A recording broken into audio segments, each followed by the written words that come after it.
Hello. This video is part two. Hopefully you've played the first video, which takes you through a detailed plan to the answer to the question, to what extent did Bismarck achieve his political goals in the years 1870 to 79. This second video that goes with it gives more sort of generic guidance about writing quality A-level answers for section B of this particular specification, which is the sort of traditional essay question, the study in depth. So although it's general guidance, I will reference this particular question about Bismarck's political goals as I take you through the key points. So as with the previous video, you've got if you go to the original email, you can download the actual slideshow that I am walking and talking you through here, and also the Word document that has got the same guidance on it. So, other feedback. Be precise in your writing. Don't waffle. You've got 45 minutes to write an A-level answer. As you saw from the first video, there is the issue with A-level is you've got too much to put into 45 minutes. So you've got to be very, very selective in your writing. You can't hope to get everything in that you would like to be able to get in. You simply can't write that way. You've, in the end, got to prioritise. You've got to select information. So you haven't got the luxury of being able to write at length. You've just got to basically make your points very quickly and succinctly and precisely. So there's no scope for waffle with A-level answers. Then this one, weaving a running thread into your essay. Now, using the previous video and the plan that I took you through, as you saw, that there were actually 5 main building blocks in that particular plan. Now, the risk with A-level is that you could end up writing 5 mini essays, each of them isolated from the other. So in other words, your first building block is about the alliance with the National Liberals, and your second building block is about the Kulturkampf. Your third building block is about taking on the socialists, and so on. Now, there's a risk that each of those building blocks is a very good paragraph. Okay, so you explain the policy well, you explain the goal, and you analyse whether it's succeeded or failed. You do each of that really, really well. But the risk is that you've actually written 5 excellent mini essays. And what must happen with A-level is that they must work together into a whole essay. And there are different strategies for doing this, but basically what you're aiming to do is to create a running thread, a kind of glue that links everything together. One way to do this is to use those connecting words and phrases that you will have learnt about at GCSE, okay, and especially put them in your topic sentences, okay. So you know the type of phrases. For the most obvious one is "on the other hand," or even the phrase "also," or even the phrase "secondly." Yeah, if your first paragraph began with "firstly," "secondly," you've in a sense linked them together, and so on. All of those phrases are useful because they show that you have given thought to the order of your paragraphs, and they therefore are linking them together, those little phrases. But really at A-level, you want to be doing this one here. As you work your way through your paragraphs, draw comparisons with what was said in the previous paragraph, so that as you work your way through, overarching themes emerge. So, for example, if in your first main paragraph you've talked about Bismarck being an opportunist by, for example, allying with the National Liberals in the early 1870s, and then you move into your second paragraph and you're talking about the Kulturkampf, and you make the point that Bismarck opportunistically broke with the policy of cult account in order to win over the centre party, recognise that the cult account failed. Well, actually, there's a connection there, isn't it? And the connection is that Bismarck was an opportunist. So say that, okay? Actually say that. Point out Bismarck was an opportunist and reference the point that you made in your earlier paragraph. So that way, overarching themes start to emerge, and you're actually sort of like gluing your different paragraphs together by identifying trends and themes. So that way the essay begins to take on a whole form. Ultimately, though, before you start writing your answer, you know exactly what your conclusion is going to be. And let's face it, this is A-level. You should know what your conclusion is going to be before you start writing your answer. Then one of the best bits of advice that I was ever given when I was an A-level student, which I'm passing on to you here, is this. Think through what your conclusion will look like before you start writing your essay, and then try to weave your conclusion into each paragraph as you write your answer. So by the time the reader gets to the conclusion, there will be no surprises. What we're saying here is, and you've got to basically convince the A-level examiner that you're a good A-level student. No matter how good your conclusion is, if the examiner doesn't really know what your conclusion is likely to be until they get to your conclusion, then it's not a particularly strong answer. You should be sowing those little seeds as to what your conclusion is going to be as you write your answer. And that starts with the introduction itself. I did point that out when we talked about the introduction in the first video, that your introduction should likewise give a clue as to what your eventual conclusion is going to be. I often advise students, and giving you this advice now, is that when you're planning answers at home and you've got the luxury over the 2 years of doing this, then actually write your conclusion first, then write your answer. Okay, so if you know what your conclusion is going to be, you're more likely to write a strong overall essay. Next one, engage where appropriate with big themes. What we call synoptic themes that show that you've got breadth of knowledge and real understanding. So you're demonstrating your broad knowledge and your understanding about the nature of history. Where appropriate, don't just bolt it in for the sake of it. Okay, but in the first video where we talked about the Bismarck's political goals, we mentioned, for example, the 1867 Reform Act in Britain. Italy in the 1860s, all evidence of the fact this was the age of liberalism.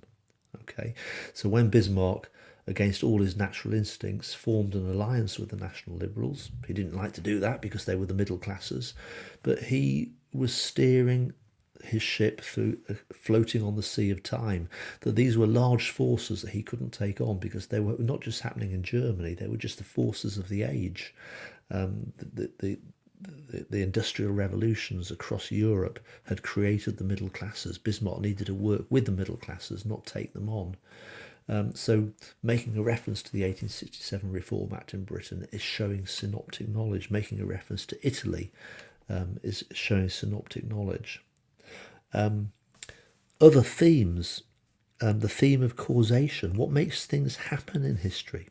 Okay, well, really, this question is engaging with a very large theme that's there throughout history of all periods. Okay, what makes things happen? Is it the personality? Can one person, Bismarck, really cause things to happen, or is it more complicated than that? Are there what we call impersonal forces, nothing to do with a person, such as the growth of industrialization or the growth of international socialism?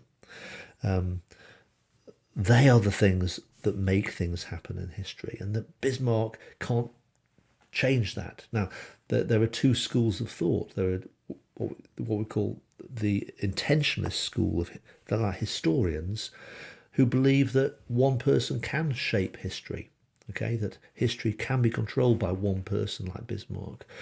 Then there are the other historians who we call the structuralists, who put more more emphasis on those broad forces like the growth of socialism, and say history is sort of shaped more by forces that cannot be controlled or directed by one person. Now, there's our debate. What you've got to be able to do in an A-level history answer is show awareness of the different interpretations and arguments and consider each before you reach your own conclusion. But that's what A-level is about. You've got to sort of like be moving into this, and you can only pick up these themes by reading widely. That always comes back to the same point. If you just read the textbook, you will not really engage with the wider themes. But the more deeply, the more widely you read around history, the more you will pick up these sort of big synoptic themes, these big issues about the nature of history, that will give your essay the shine that you need to achieve grades B, A or A star. Number 4, keep a sustained focus on the question throughout the length of the paragraph. Again, fairly common, particularly for Year 12 students, that you build towards your analytical point. Well, don't do that, okay? So, for example, you're writing a paragraph on the Kulturkampf, and the examiner needs to know early on in the paragraph what's the point you're going to be making. Was the Kulturkampf a success or a failure, or was there elements of each? So state that at the beginning of your paragraph.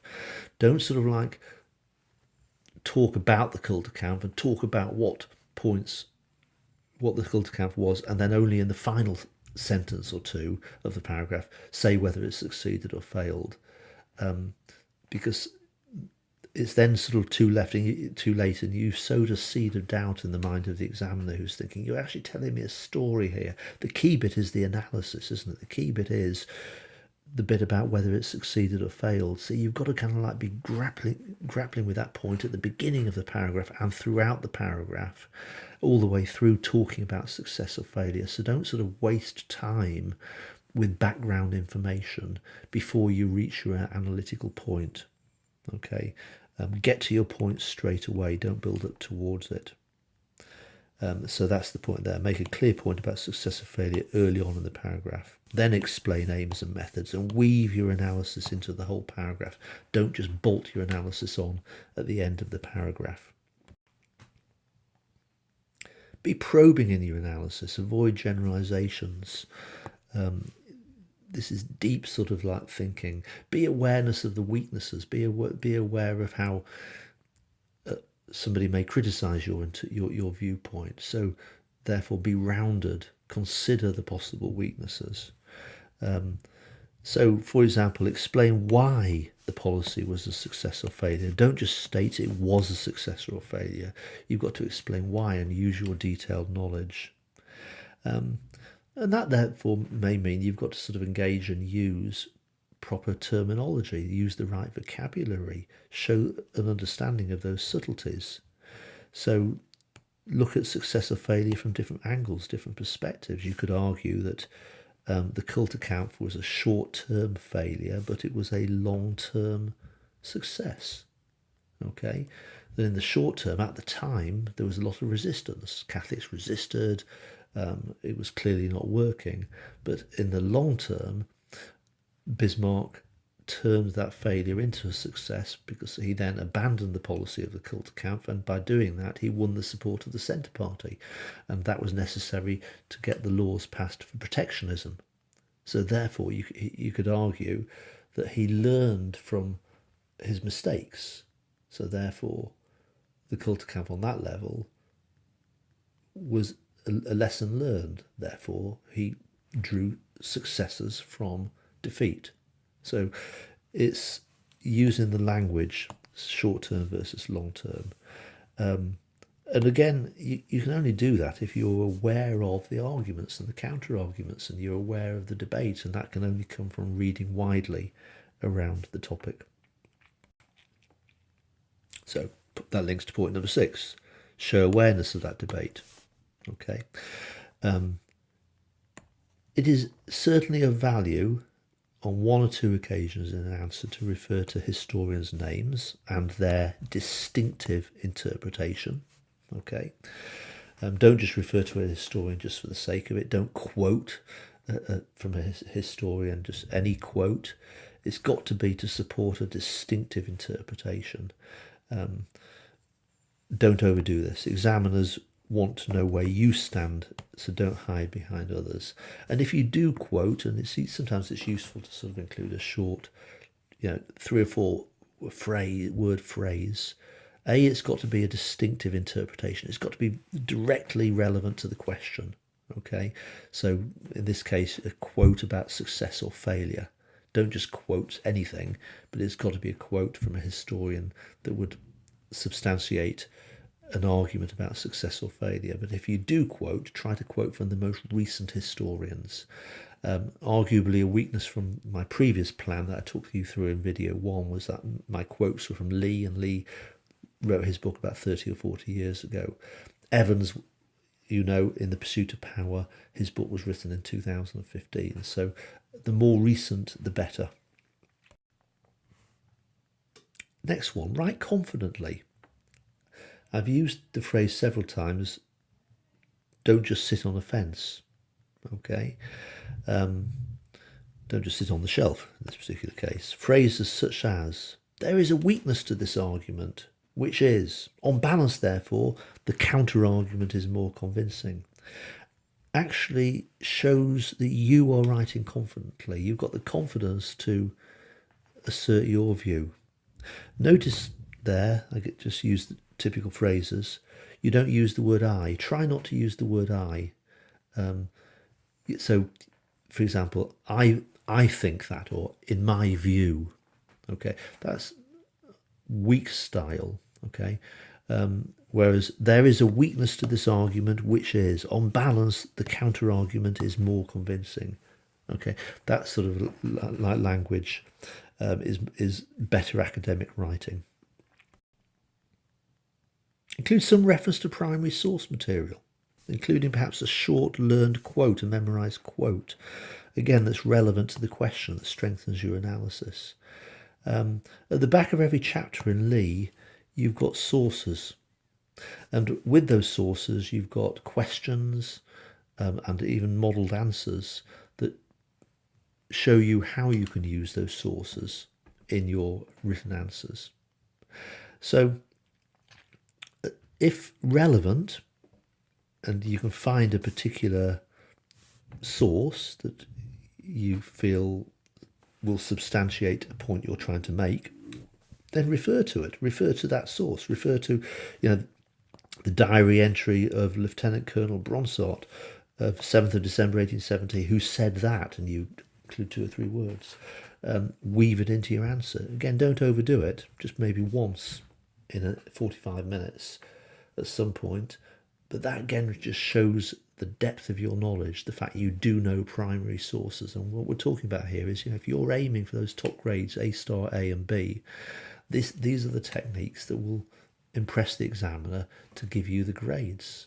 So be preparing yourself for that. Make it a target. Develop some useful little primary source quotes that will convince the examiner that you are reaching that particular level.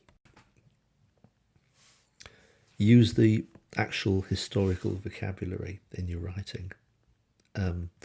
Words, liberalism, authoritarianism, constitution, recession, elites, upper middle classes, opportunism, pragmatism, and so on and so forth. That's the words of history.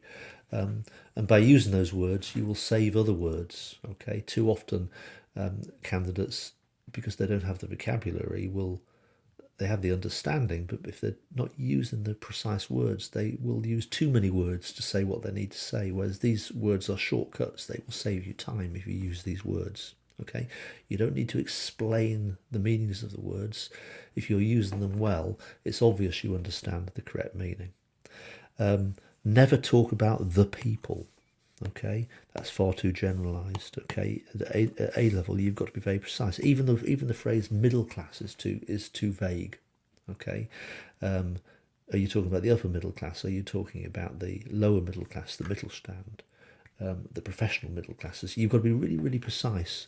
So talking about the German people is very, very poor style, because well, who are the German people? There are so many different social groups. You've got to be very, very precise in your writing at A level.